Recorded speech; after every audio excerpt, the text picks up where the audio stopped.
दोस्तों, अपने मन में आप जिस चीज का विचार करोगे वही चीज तुम्हें मिलना शुरू होगी। अगर पैसे के बारे में विचार करते हो तो आपके पास पैसा आना शुरू होगा। अगर आप अपने प्यार के बारे में विचार करेंगे तो आपको प्यार जल्दी ही मिलेगा। अगर आप किसी से बहुत दूर जाने के लिए सोचते हैं तो आप उनसे बहुत जल्दी दूर हो जाएंगे, ये सत्य है। गौतम बुद्ध के अनुसार हम वही बनते हैं जो हम सोचते हैं। जिस तरह कोई व्यक्ति बुरी सोच के साथ बोलता या काम करता है तो उसे कष्ट ही मिलता है, वही यदि कोई व्यक्ति शुद्ध विचारों के साथ बोलता है या फिर काम करता है तो उसकी परछाई की तरह खुशी भी उसका साथ कभी नहीं छोड़ती है। दोस्तों, गौतम बुद्ध की ये कहानी जो आज हम आपको बताने जा रहे हैं, इसे सुनने के बाद आप जीवन की सभी समस्याओं को चुटकियों में हल करने में सक्षम रहेंगे। दोस्तों, एक समय की बात है, महात्मा बुद्ध एक नगर में प्रवचन दे रहे थे। उस प्रवचन में आसपास के बहुत से लोग शामिल थे। सभी लोग ध्यान से महात्मा बुद्ध के प्रवचन सुन रहे थे। कुछ देर में प्रवचन समाप्त हो गया। तब लोगों ने गौतम बुद्ध को प्रणाम किया और अपने अपने घर को चल पड़े। परंतु एक युवक वहीं पर ही बैठा रहा। महात्मा बुद्ध की नजर उस युवक पर पड़ी तो महात्मा बुद्ध ने उसे पूछते हैं, क्या बात है पुत्र, तुम्हारा कोई जिज्ञासा है? अगर है तो मुझे बताओ, मैं उसे पूरा करने को अवश्य कोशिश करूंगा।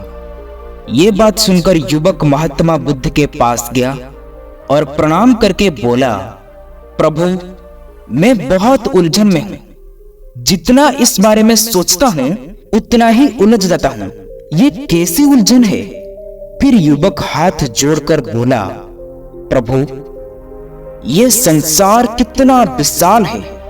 ये संसार में लाखों करोड़ों लोग निवास करते हैं। उनसे भी एक से बढ़कर एक विद्वान, कलाकार, योद्धा हैं। मुझ जैसे सामान्य प्राणी का क्या मूल्य है?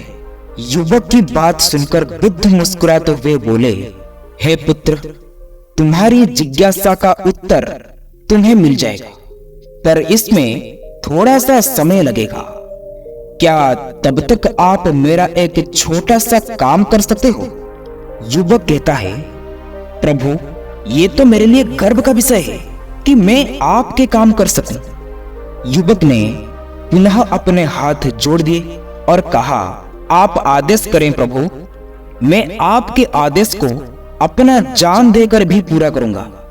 इसके बाद महात्मा बुद्ध ने युवक को एक चमकीला पत्थर देते हुए कहा, पुत्र, तुम्हें इस पत्थर का मूल्य पता करना है, पर ध्यान रहे, इसे बेचना नहीं है, सिर्फ इसका मूल्य पता करना है। युवक ने बोला कि जैसी आज्ञा प्रभु। ऐसा कहते हुए युवक ने बुद्ध से वो पत्थर लिया। उसने एक बार फिर से उन्हें प्रणाम किया और बाजार की ओर चल पड़ा। बाजार वहां से ज्यादा दूर नहीं था, इसलिए युवक ने थोड़ी देर में ही पहुंच गया।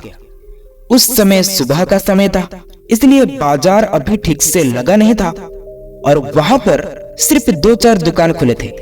युवक ने इधर उधर नजर घुमाई और उसे एक पेड़ के नीचे एक दुकानदार नजर आया। वो वहां बैठकर नारियल बेच रहा था। युवक ने उस दुकान के पास पहुंचा और उसे पत्थर दिखाते हुए बोला, क्या आप इस पत्थर की कीमत बता सकते हैं? दुकानदार एक चालाक व्यक्ति था। पत्थर की चमक देखकर वो समझ गया कि ये पत्थर अवश्य ही एक कीमती पत्थर होगा और वो दुकानदार एक बनावटी आवाज में बोला, ये पत्थर देखने में तो कुछ खास नहीं लगता, पर मैं इसके बदले में तुम्हें 20 नारियल दे सकता हूं। दुकानदार की बात सुनकर युवक को हल्का सा क्रोध आ गया, क्योंकि वो युवक भी मन ही मन समझ गया था कि ये आदमी मुझे बेवकूफ समझता है। इतना सुंदर पत्थर और इसके मूल्य सिर्फ 20 नारियल, अवश्य ही ये व्यापारी मुझे झूठ बोल रहा है। युवक को चुपचाप देखकर वो दुकानदार कहता है, क्या कहते हो पुत्र, निकालो 20 नारियल। पर युवक ने दुकानदार को कोई जवाब नहीं दिया। वो चुपचाप आगे बढ़ गया। सामने एक सब्जी वाला अपनी दुकान सजा रहा था। युवक उसके पास पहुंचा और उसे पत्थर दिखाते हुए उसका मूल्य पूछा। उस पत्थर को देखकर सब्जी वाले की आंखें खुशी से चमक उठी। वो मन ही मन सोचने लगा, अरे ये पत्थर तो बहुत कीमती जान पड़ता है। अगर ये मुझे मिल जाए तो मजा ही मजा आ जाएगा। शायद आज का दिन मेरा बहुत शुभ है, इसलिए तो स्वयं माता लक्ष्मी खुद चलकर मेरे पास आए हैं। युवक कहता है, क्या हुआ भाई, कहाँ खो गए हो? सब्जी वाला चौंकते हुए बोला, कुछ नहीं भाई, कुछ नहीं। मैं तो बस मन ही मन इसकी कीमत की गणना कर रहा था। वैसे मैं इस पत्थर के बदले में आपको 10 बोरी आलू दे सकता हूं। सब्जी वाले की चेहरे की कुटिलता को देखकर युवक समझ गया कि ये दुकानदार भी मुझे मूर्ख बना रहा है। एक दुकानदार कहता है 20 नारियल देगा, जिसकी कीमत मात्र 100 रुपए है, और दूसरी दुकानदार कहता है कि मुझे 10 बोरी आलू देगा, जिसका कीमत लगभग 1000 रुपए से ज्यादा है। इन दोनों की बातों में मुझे काफी अंतर दिखाई दे रहा है, इसलिए मुझे किसी और से इसका मूल्य पता करना होगा। ये सोचते हुए युवक आगे बढ़ गया। सब्जी वाले दुकानदार ने भी युवक को पीछे से आवाज लगाई। बोला, क्या हुआ भाई, अगर आपको ये मूल्य भी कम लग रहा है तो बताओ तो सही, मैं इसे और बढ़ा दूंगा। परंतु युवक ने उसकी बातों पर ध्यान नहीं दिया। वो अब इधर उधर किसी ऐसे व्यक्ति को खोजने लगा जो इस पत्थर का सही मूल्य बता सके। युवक को लग रहा था कि ये अवश्य ही एक कीमती पत्थर होगा, इसलिए कोई सेठ इसका सही मूल्य बता सकता है। ये सोचते हुए युवक एक बहुत बड़ा सेठ के पास गया, जो अपने दुकान को अभी खोल ही रहा था। सेठ ने युवक को अपने दुकान की ओर आते हुए दूर से देख लिया था। साथ ही उसने युवक का हुलिया देखकर यह भी भांप लिया था कि ये कोई गरीब व्यक्ति है, जो संभवतः कोई गहना बेचने आया होगा। सेठ ने हाथ जोड़कर युवक को नमस्कार किया और मुस्कुराकर पूछा, बताओ महोदय, मैं आपकी क्या सेवा कर सकता हूं? युवक ने महात्मा बुद्ध का दिया हुआ पत्थर अपनी हथेली पर रख दिया और बोला, इसका मूल्य पता करना था।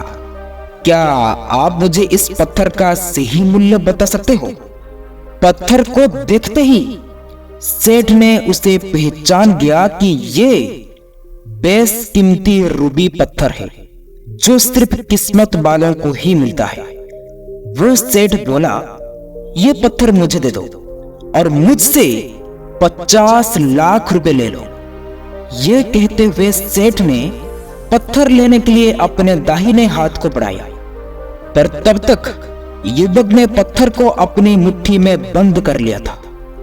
उसे पत्थर के असली मूल्य का अंदाजा हो गया था, इसलिए वो महात्मा बुद्ध के पास जाने के लिए मुड़ गया।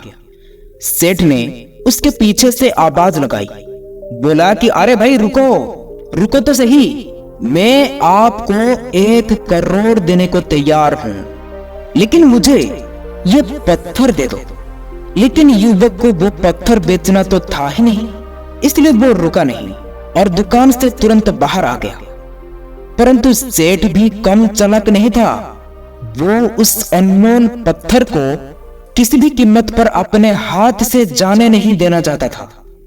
वो दौड़कर उसके आगे आ गया और हाथ जोड़कर बोला, कृपया करके तुम ये पत्थर मुझे दे दो, इसके बदले में मैं तुम्हें 2 करोड़ देने को भी तैयार हूं। लेकिन युवक को सेठ की किसी भी बातों में कोई भी रुचि नहीं थी और वो जल्द से जल्द महात्मा बुद्ध के पास पहुंच जाना चाहता था। इसलिए ना तो वो रुका और ना ही उसने सेठ की किसी भी बात का कोई जवाब दिया। वो तेज तेज कदमों से महात्मा बुद्ध के आश्रम की ओर चल पड़ा।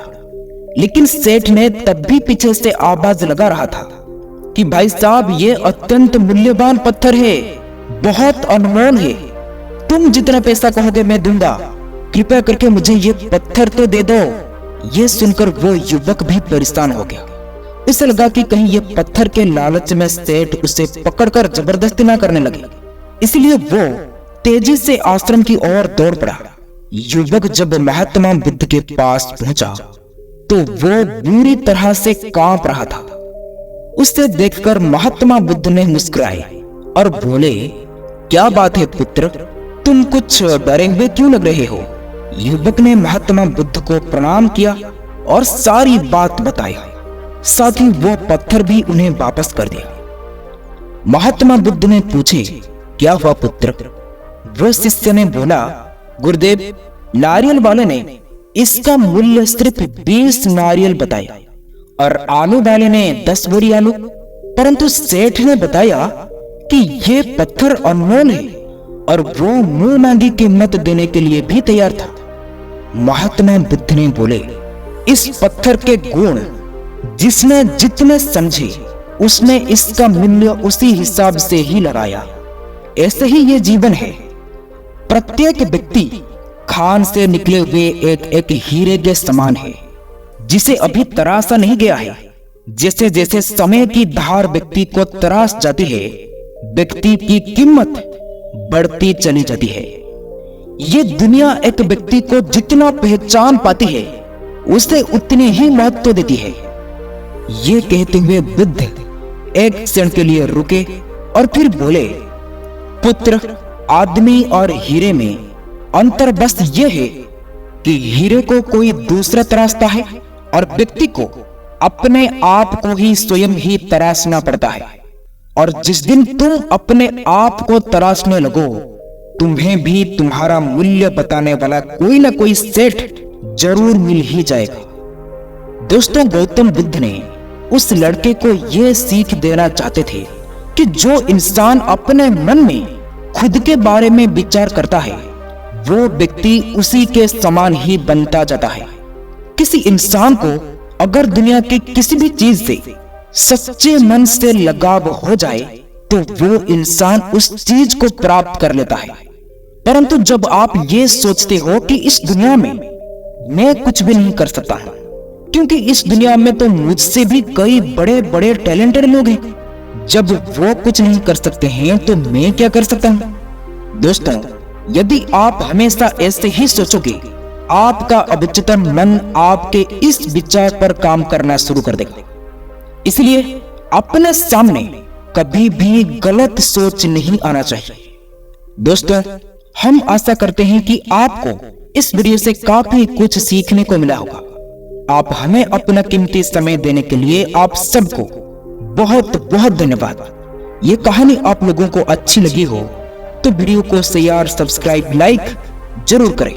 फिर मिलेंगे कुछ नया सीख के साथ और एक नई वीडियो में। तब तक के लिए आप अपना ख्याल रखें। ओम नमो बुद्धाय।